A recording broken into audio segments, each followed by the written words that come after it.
പൊന്നുരുളിയിലേക്ക് എല്ലാവരെയും വീണ്ടും സ്വാഗതം ചെയ്യുന്നു. ഒരുപാട് പോഷകങ്ങളാൽ സമ്പുഷ്ടമായ ഒരാഹാര സാധനമാണ് മുട്ട. ഏവർക്കും അറിയാവുന്ന കാര്യമാണല്ലേ. മുട്ട കൊണ്ട് നല്ല ഒന്നാന്തരം ഒരു മുട്ട റോസ്റ്റ് അഥവാ എഗ് റോസ്റ്റാണ് ഇന്ന് ഞാൻ നിങ്ങൾക്കായി ചെയ്യുന്നത്. അപ്പം, ചപ്പാത്തി, പൊറോട്ട, ദോശ അങ്ങനെയുള്ള പലഹാരങ്ങൾക്കൊക്കെ ഒപ്പം നല്ല ഒന്നാന്തരം ഒരു സൈഡ് ഡിഷാണ് ഈ എഗ് റോസ്റ്റ്. ഈ വീഡിയോ മുഴുവൻ കണ്ട് ഇഷ്ടമായാൽ ഈ റെസിപ്പി ഉണ്ടാക്കി നോക്കുകയും അതോടൊപ്പം എൻ്റെ ചാനലൊന്ന് സബ്സ്ക്രൈബ് ചെയ്ത് സപ്പോർട്ട് ചെയ്യുകയും വേണം എന്ന് അഭ്യർത്ഥിക്കുന്നു. ആദ്യം തന്നെ റെസിപ്പിക്കായി അരിഞ്ഞ് തയ്യാറാക്കി വെക്കേണ്ട സാധനങ്ങൾ എന്തൊക്കെയാണെന്ന് നോക്കാം. 2 സവാളയാണ് ഞാൻ എടുക്കുന്നത്. ഒരു വലുതും ഒരു മീഡിയം സൈസ്ഡുമായ 2 സവാളകൾ. അത് നീളത്തിൽ ഘനം കുറച്ച് ചീകി അരിയുന്നു, ഈ ക്ലിപ്പിൽ കാണുന്നത് പോലെ. ഇനി ഒരു തക്കാളിക്ക ഇതേപോലെ തന്നെ നീളത്തിൽ അരിയുന്നു. 1 ഇഞ്ച് നീളമുള്ളൊരു ഇഞ്ചിയും 4-5 അല്ലി വെളുത്തുള്ളിയും ഈ വീഡിയോയിൽ കാണുന്ന നീളത്തിൽ അരിഞ്ഞു വെക്കുന്നു. ഒരു ചീനച്ചട്ടി അടുപ്പിൽ വെച്ച് 1.5 ടേബിൾ സ്പൂൺ എണ്ണ ഒഴിച്ച് ചൂടാക്കുന്നു. വെളിച്ചെണ്ണയോ റിഫൈൻഡ് ഓയിലോ യൂസ് ചെയ്യാം. ഇതിലേക്ക് 1/2 ടീസ്പൂൺ വീതം പെരുംജീരകവും കുരുമുളകും 1 തക്കോലവും കുറച്ച് കടുകുമിട്ട് പൊട്ടിച്ചെടുക്കുന്നു.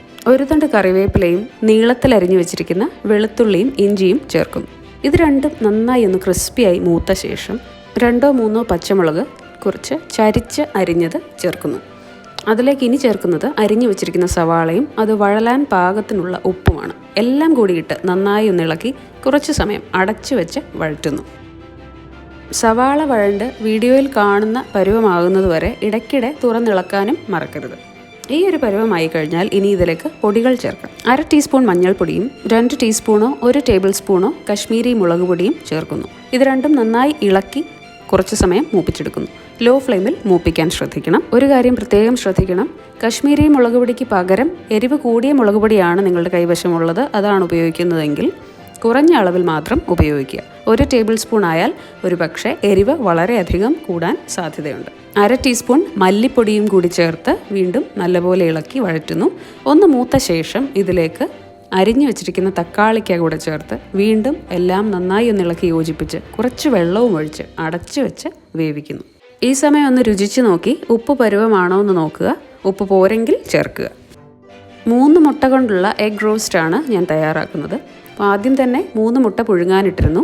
15 മിനിറ്റ് അത് അടുപ്പത്ത് കിടന്ന് വെന്ത ശേഷം മുട്ടയുടെ തോടെല്ലാം കളഞ്ഞ് മുട്ട അങ്ങിങ്ങായി ഒന്ന് വരഞ്ഞെടുത്തു.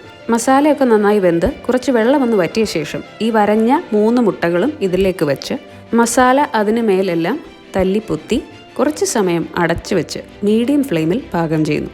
കുറച്ചുകൂടി വെള്ളം വറ്റാനുണ്ട്. പോരാത്തതിന് ഈ മസാല മുട്ടയിലേക്ക് നന്നായി പിടിക്കാനുമുണ്ട്. വെള്ളം നന്നായി വറ്റി എണ്ണയൊന്ന് തെളിഞ്ഞു തുടങ്ങുമ്പോൾ തീ ഓഫാക്കാം. ഇതാണ് മുട്ട റോസ്റ്റിൻ്റെ പാകം.